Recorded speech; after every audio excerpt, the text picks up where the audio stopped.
Warahmatullahi wabarakatuh. Saya nggak tahu ya, saya udah sering ngasih presentasi gitu, tapi masih tetap aja gugup gitu. Oke, jadi judul presentasi saya hari ini adalah tentang fokusnya ke teknologi knalpot gitu. Kenapa saya bilang ilmu menerawang modern, nanti akan saya jelaskan gitu, antara percaya dan enggak. Nah, ini gambar yang saya tunjukkan di sini tuh, ini adalah satu komponen yang digunakan dalam superkomputer untuk menghitung atau mensimulasikan kerjaan saya gitu. Dan untuk ini saya punya alatnya. Yang ini nanti akan saya bawa ke Indonesia gitu, buat kerjaan saya berikutnya. Oke, menerawang. Apa sih menerawang itu?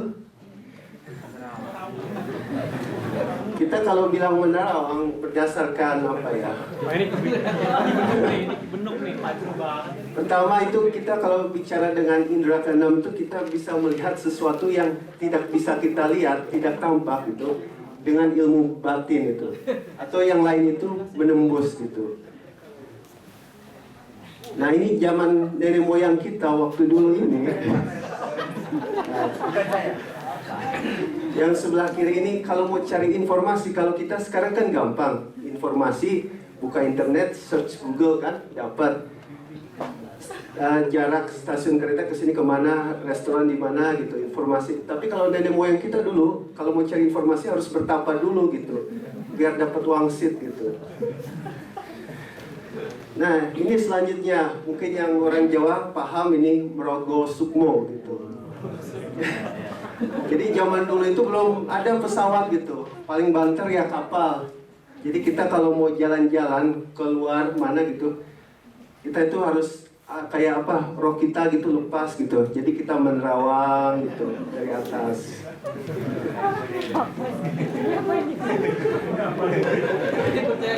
Nah, ini yang zaman dulu gitu. Nah, sekarang gimana yang modern? Nah, kalau modern kita sekarang, zaman anak muda sekarang, kita pakai Google gitu. Kalau saya demennya biasanya Kaskus gitu. Jadi saya mau tahu harga hotel, makanan, di mana penginapan, harga motor, second, mobil second, semua bisa di situ. Termasuk harga rumah, bagi yang mencari rumah ada semua.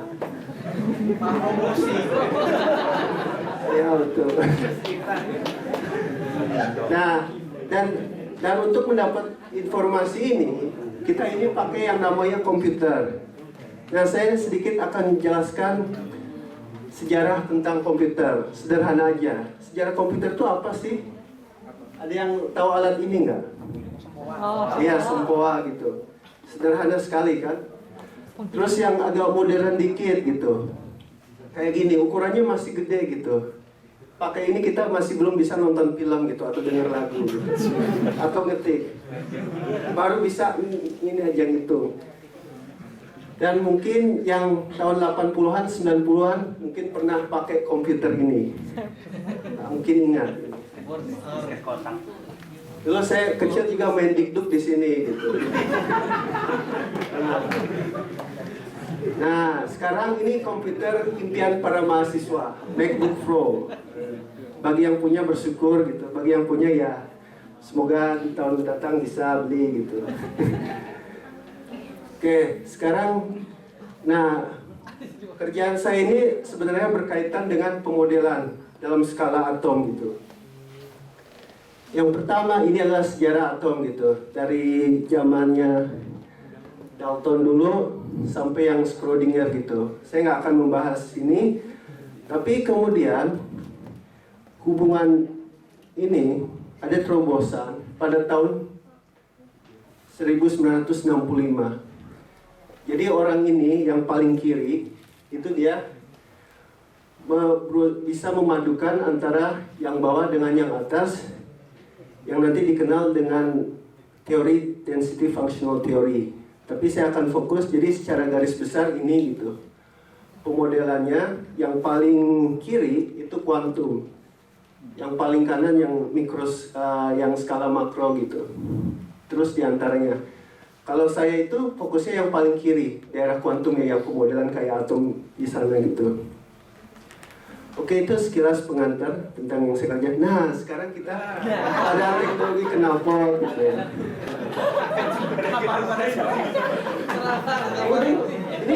Ini saya menunjukkan gini. Kita lihat dulu motornya bagus kan? Motornya bagus gitu. Pengen semua kan? Ridernya juga bagus, pengen semua kan? Nah kita ya, dan perlu yang ketahui motor mahal ini mungkin ini apa ya, Kawasaki Ninja gitu. Jadi itu pakai knalpot yang lumayan mahal. Kita sekarang fokus ke knalpotnya aja ya. Ini knalpot gitu. Ini knalpot itu ya nanti kita bahas tentang helm gitu ya. Nah knalpot ini itu sebenarnya ini dipanggilnya three-way catalyst. Three-way. Kenapa? Ya, jadi kelihatannya kalau kita buka, lihat itu ada kayak semacam filter yang kalau diperbesar kayak rongga-rongga gitu. Nah itu fungsinya apa? Nah di sini, jadi proses pembakaran itu mesin yang biasa itu kan sebenarnya nggak sempurna gitu. Jadi ada CO, NO gitu, terus ada hidrokarbon. Hidrokarbon itu yang dalam proses pembakaran nggak terbakar gitu. Jadi dia tetap pembuangan dan ini harus dikonversi gitu untuk memenuhi standar emisi. Kalau nggak boleh jualan motor gitu. Kecuali di Indonesia gitu. Ini masih bisa berkeliaran. Gitu. Tapi kalau di sini yang kayak Metro ini nggak ada loh itu.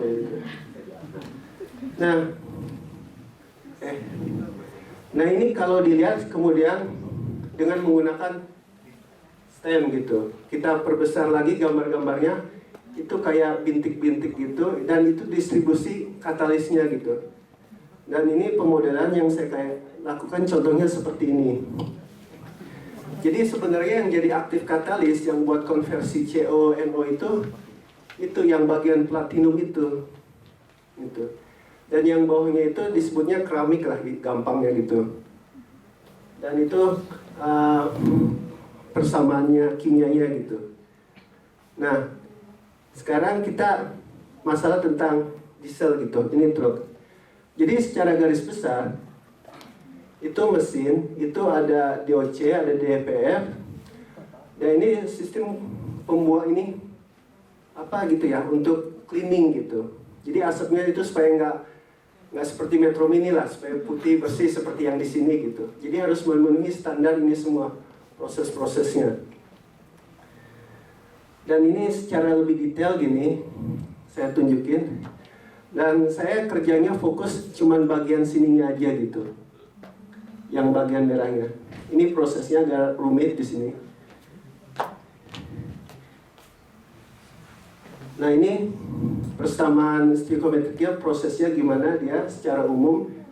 Jadi keluarannya itu harus air, CO2 dan nitrogen gitu secara umum.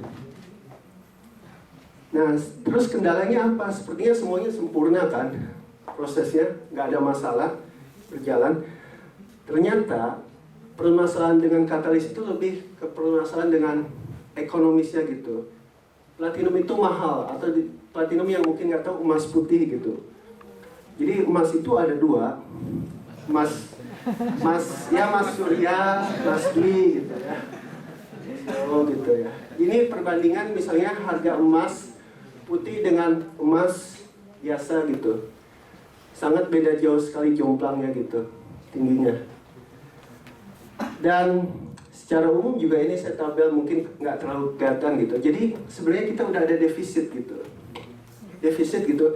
Jadi platinum yang dihasilkan dari hasil pertambangan itu jumlahnya terus menurun, tapi permintaan semakin banyak, terutama dari industri otomotif gitu dan industri perhiasan gitu, yang butuh emas ini gitu. Nah karena harganya karena jumlahnya sedikit, permintaan banyak kan otomatis harganya mahal kan. Jadi mereka tuh berusaha meriset gimana sih supaya buat ngurangin ini si platinumnya, tapi keluarannya tetap sama gitu outputnya. Nah ini bagian yang saya kecilkan di sini. Ini fokusnya gini. Jadi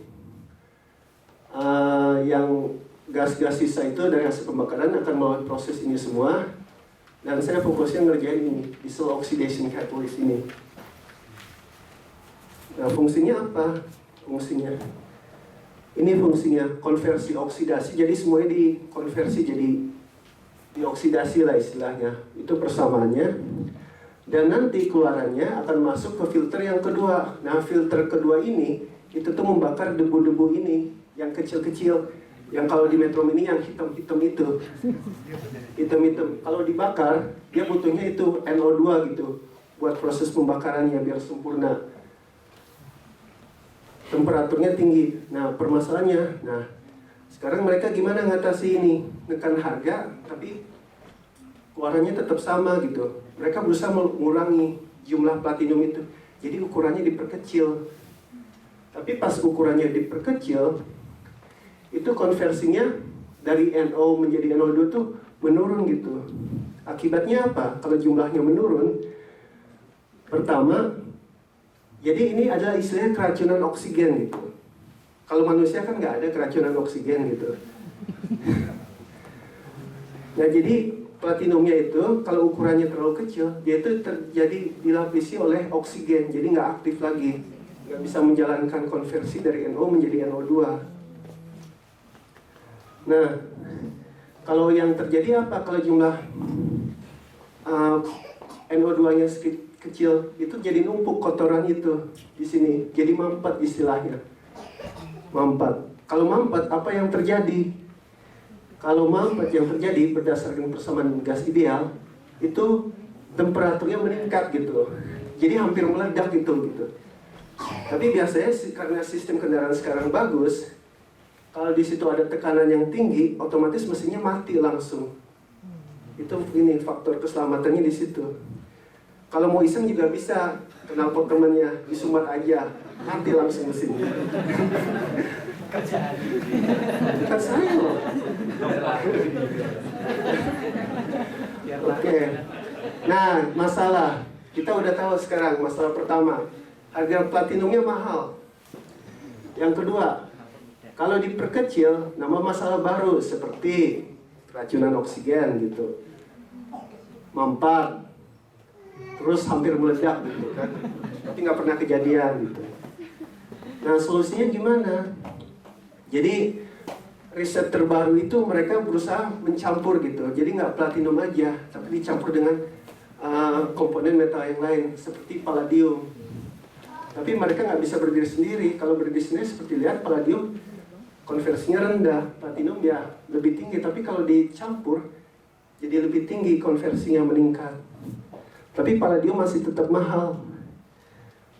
Selanjutnya mereka juga coba campur dengan nikel gitu. Dan hampir sama gitu, antara yang dicampur yang enggak gitu, murni. Jadi dengan dicampur ini, mereka bisa mempertahankan performance yang sama, tapi harga DOC-nya itu, yang bagian sistem pembuangannya itu bisa ditekan jadi lebih murah gitu.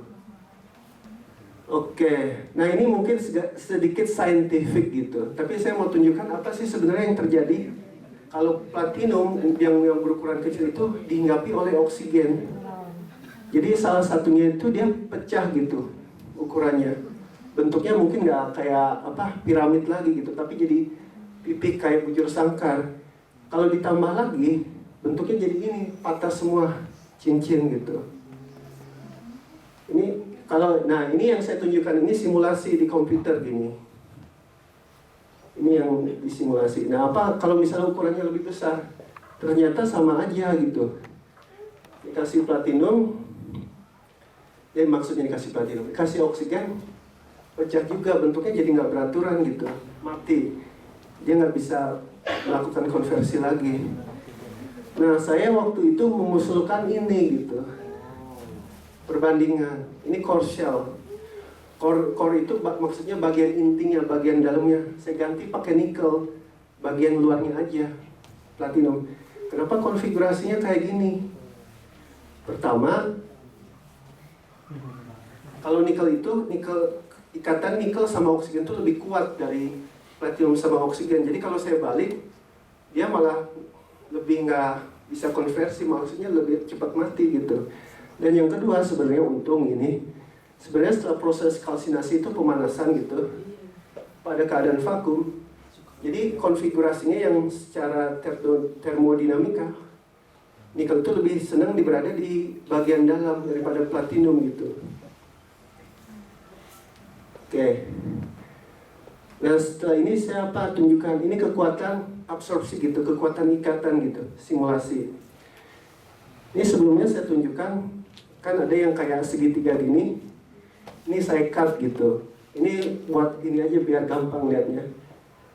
Ini ukurannya, setelah saya ukur bandingkan, itu sama dengan yang diperoleh dari XRD gitu.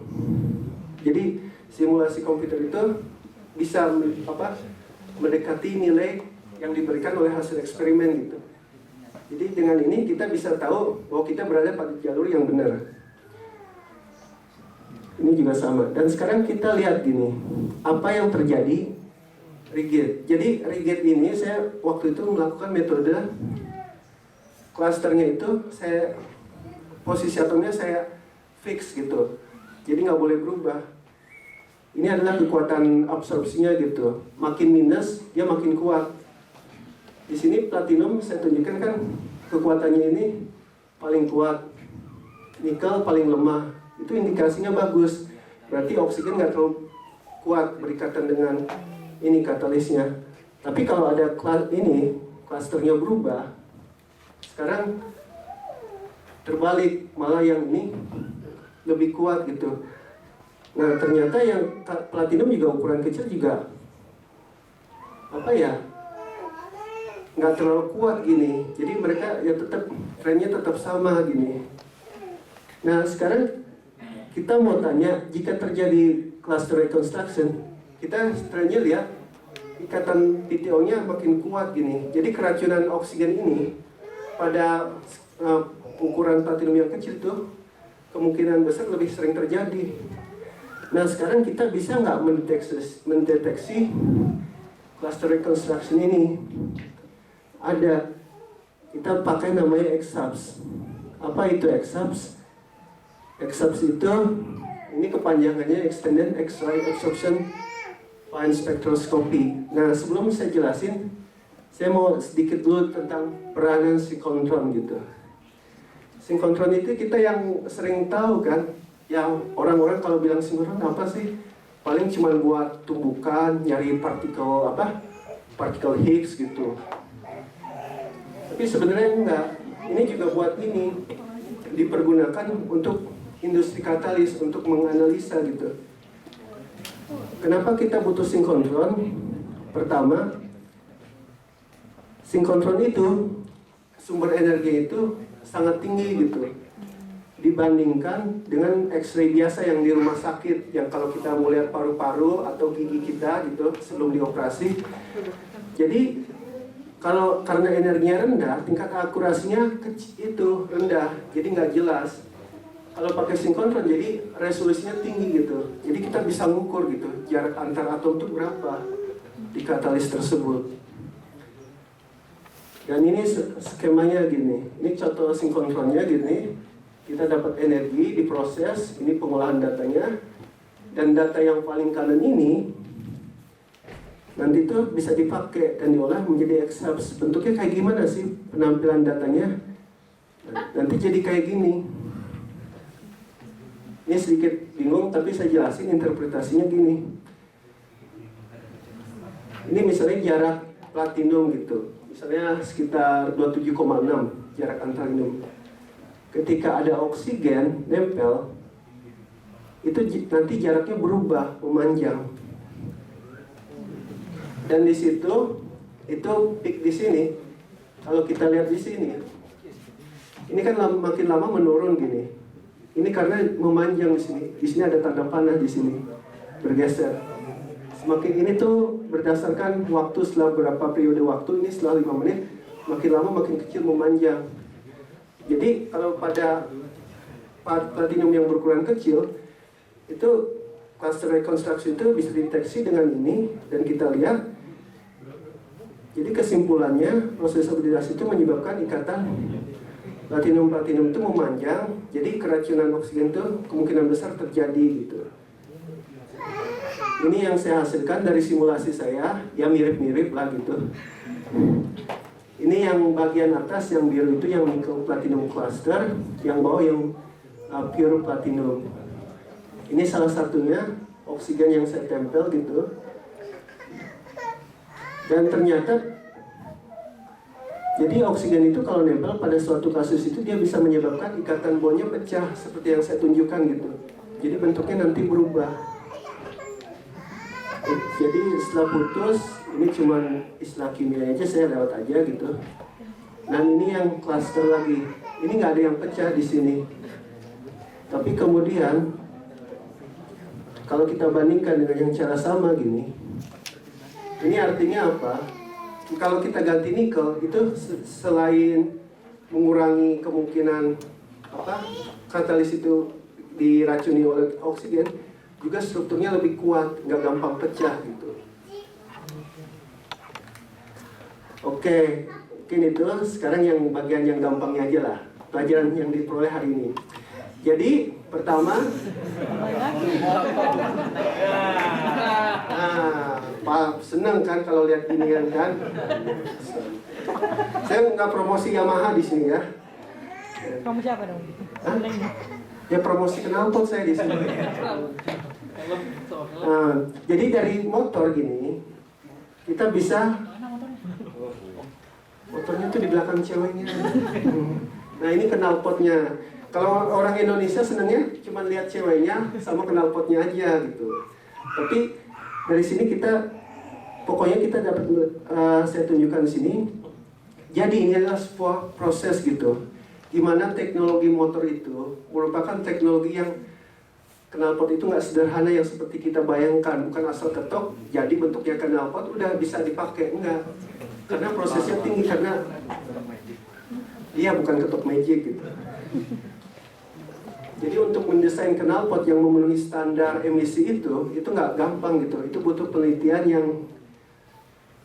yang panjang dan butuh sarana yang tinggi. Dan seperti yang di sini saya bilang, knalpot itu produk berteknologi tinggi gitu.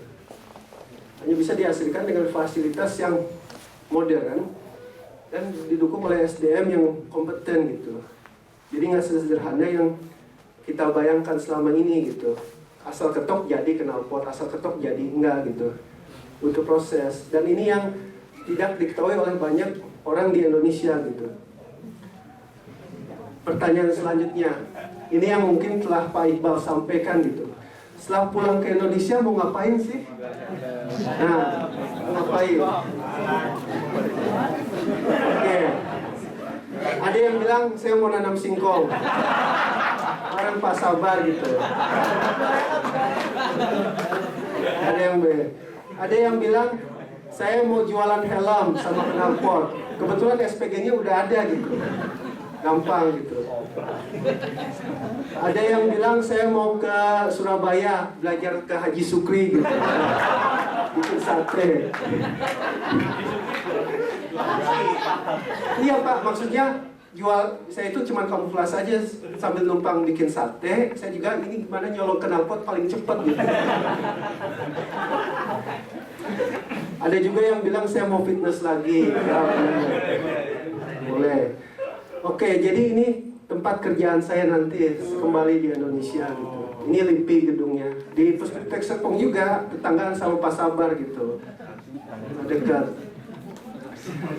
Nah, pertanyaannya berikutnya sekarang, apakah LIPI udah punya superkomputer gitu? Kalau di Jepang kan, saya mau akses kemana aja bisa gitu. Superkomputer yang di Tokyo, atau yang di Tsukuba, atau yang di mana di Kyushu. Udah ada kita. Yang pertama itu satu di Cibinong. Yang kedua di Bandung. Ada dua gitu. Dan ini semua diprakarsai oleh Pak Handoko gitu. Nih Pak Handoko tuh yang ini nih orangnya. Tengah. Salah kan yang. Kalau ini tetangga saya. Tetangga saya. Betul serius. Zaman saya TK dia udah udah kerja gitu.